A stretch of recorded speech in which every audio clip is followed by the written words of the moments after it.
There's a Maisa that the Baal Shem Tov, the Degel Machen Ephraim brings, that the Baal Shem Tov built a sukkah, and the sukkah halachically was a very problematic sukkah.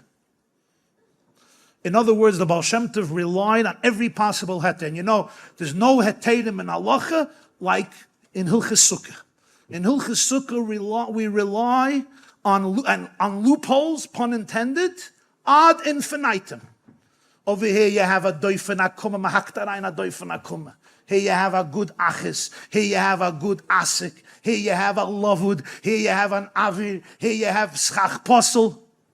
So lebedik and freilich with sukkahs. So the Baal Shem Tov made a sukkah. Every possible loophole, there were holes everywhere. Steht von es, vashlishis, afil tefach, mit a poritz, mit an oimid, mit a lechi, mit a koira. You looked at the sukkah, it was an open place. A shtickle darag, a hakta shtickle here, a shtickle here.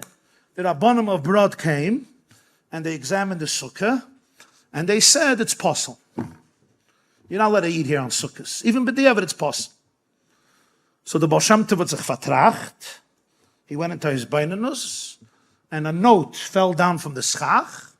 They opened the note, and the note read, Sukkos, Rabbi Yisrael Baal Shem Tov Ksheira, signed, Malach Metat. The Gemara in Chagiga says a Malach called Malach Metat, and Malach Metat had upgepaskend that Sukkos is somebody in Ksheira. Now what are the rabbis going to do? They went back to deal with other people's Sukkos. So first of all, the Rebbe asked, Wie kommen Malachim Paskin and Shilas? So that he answered that Malach Metat wasn't paskening. Malach Metat was telling the Rabbanim to do the Chilchas Sukkah a bissel beser, and you'll see the Baal Shem Tov is right. He wasn't paskening. He was challenging them to go review the halachas again. They'll see he's right. But then the Rebbe asked a bigger shaila. You could make a nice sukkah. Was darfst du machen? Why do you have to make a problem sukkah? So Gemara in Chulin, the Talmidei Chachamim wouldn't eat meat that there was a shaila on it, even if the psak din was kosher. Hoyre b'chacham. Why? Because it's questionable. Some people sitting here remember what happened with Benedictine at the Fabrengen. Even though Benedictine was a mashke choshev by the Rabbeim, ki yadua, mit samachvav and everything, but it was removed at least barabim. Why? Somebody asked a shaila. The Rebbe said so many shailas on the sukkah. The Baal Shem Tov could ask one of the chevra, do me a favor. Build a third wall. You don't want 4 walls, build 3 walls. Put in a little more schach, a little more bamboos, cut some branches. It was before sukkahs. You know the answer that Rebbe gave? Half of a fella. What's the nakuda of a sukkah? The Gemara says in Sukkah Dav Chavzayin, Besukkahs Teishu without a vav, Melamed Shekol Yisrael Ruyim Leisha Besukkachas. Potentially, all Klal Yisrael could sit in one sukkah. So by every person, it's a theory. By the Baal Shem Tov at Gedav Zayin Azay B'Poyel. The Baal Shem Tov was a Nasi Hador, a Rebbe from Klal Yisrael. Hanasi Huakal. In his sukkah, every Jew has to be able to feel, this is my home. Now there are different types of Jews. There are Jews who are wholesome. They have good walls.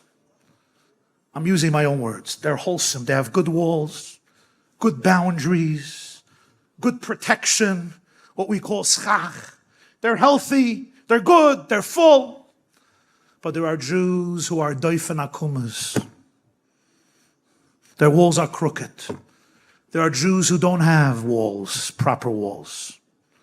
They have avir mit good achis, mit good asik, mit afarov schleppen, mit afarov schleppen. There's lovewoods, there's airspace everywhere, there's no full walls, there's schach missing, there's schach posel. There's blemishes and loopholes everywhere. The Baal Shem Tov says, in my sukkah, they have to feel at home. This is their place. So therefore he will go down to the lowest possible denominator that every Jew, even the Jew who's spiritually symbolized by all those loopholes, should walk into the sukkah and say, this reminds me of myself. This sukkah reminds me of my own issues. I could sit here. Your sukkah, make a nice sukkah. The Baal Shem Tov sukkah had to be that sukkah. That's Pshat Beis Rabbeinu. Beis Rabbeinu means a house where you walk in, was herzig, no judgmentalism. People are not judged. People are embraced. People are cherished. People are appreciated. It's a place wo se flackert Avos Yisrael.